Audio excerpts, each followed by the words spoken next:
Hi folks, Dave with DBS Tech Talk. Today we're going to talk about the Moondrop SSP. This is the sibling to the Moondrop SSR that I absolutely love and recommend. If you've asked for a recommendation of a IEM under $100, more than likely you have been recommended the Moondrop SSR.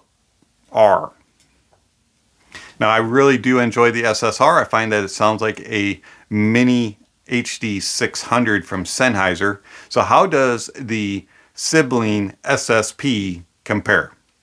Before we get into that, check out the links down below for a link to my SSR review. Also for information regarding how you can contact the channel, how you can support the channel. Also information regarding recommended playlists, recommended gear that was used during the review, all kinds of other good stuff. So check out the links down below. Also, don't forget to like, comment, and subscribe. Okay, so the Moondrop SSR, very small, very well built. And with the unboxing experience, you get some tips and a cable. Now the cable is extremely nice, very well built, just very similar to the SSR cable, maybe just a tad bit thinner and a little bit more on the springy side, but it's not a bad cable. I really do enjoy it. Fits very well. Ear hooks work very well. It's a very solid cable. No reason to change it out whatsoever.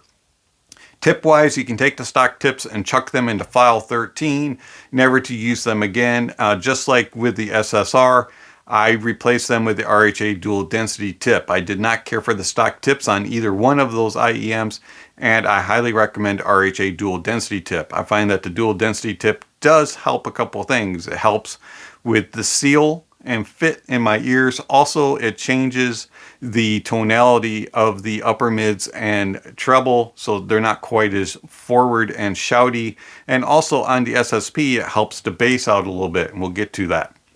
All right, so overall, I find that the just build quality of the SSP to be fantastic, just like I did with the SSR. And I find the fit and finish to be very good. For $40, these things are built amazingly, and the comfort is insane. They just go in my ear and disappear. I can wear them for hours on end. In fact, I could probably wear these for days on end and not have any issues whatsoever.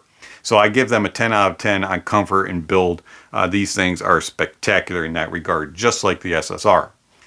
Sound-wise with the mids are very similar to the SSR.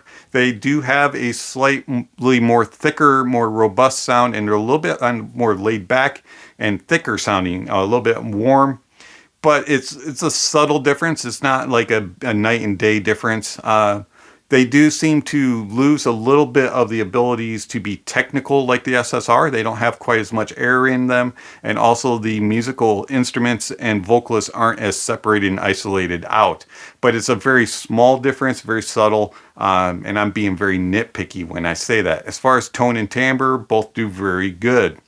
Treble-wise, the treble is rolled off compared to the SSR. It seems to drop off a lot more fast. You don't have quite as much airiness to it. It does seem to be a little bit veiled up top, and it adds a little bit of smoothness into it. Even though the mids and treble are forward, it's not quite as forward as the SSR. It does have a little bit more of a laid-back sound to it, and it's a little more controlled in that regard. But as far as just like the mids, the treble does suffer some in detail, retrieval, and resolution. I find that the SSR is the more technical of the two, but it's a very small difference, and I think most people would be very happy with the technical capabilities of the SSP in the mids and in the treble. Bass is where the most significant difference is. With the stock tips, the SSP is very bassy, it's very bloomy and bloated, and has a very much one-note tone to it. Everything sounds the same, has a lot of impact and a lot of thump, but that's it. It doesn't have a whole lot of definition. Changing out to the RHA tip does bring in a little bit of definition and does help to bring in the details a little bit so that you can define things better. But overall is still not the same technically capable as the SSR. The only differences between the two is that the SSP has more body to it, more girth to it, more thump to it, more presence to it.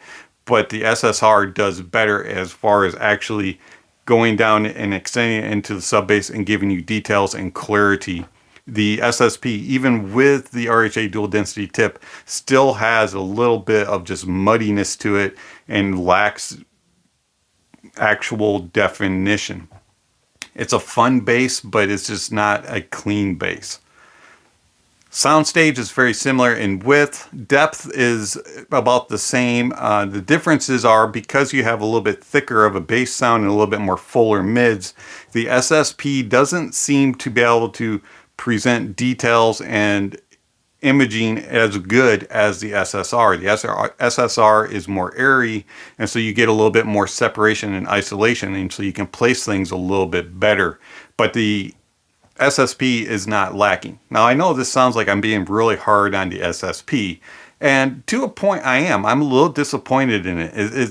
It's a good IEM, but at the same time, it seems like they took it a little too far. The Moondrop did a little too extreme, especially in the bass, and they changed it too much.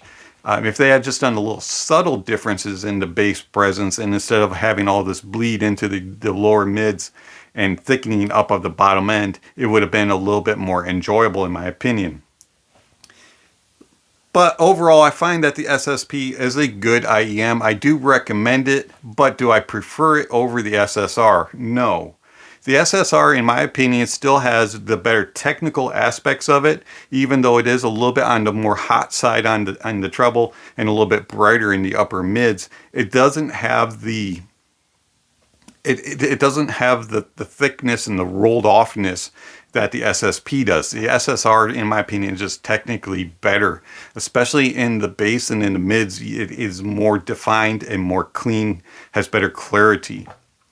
As far as being able to be driven on anything, on gear-wise, yeah, it doesn't have any problems. It's happy on pretty much anything you put it on, and I have no problems whatsoever using it with my X Duo Link and my Samsung Note 10 Plus.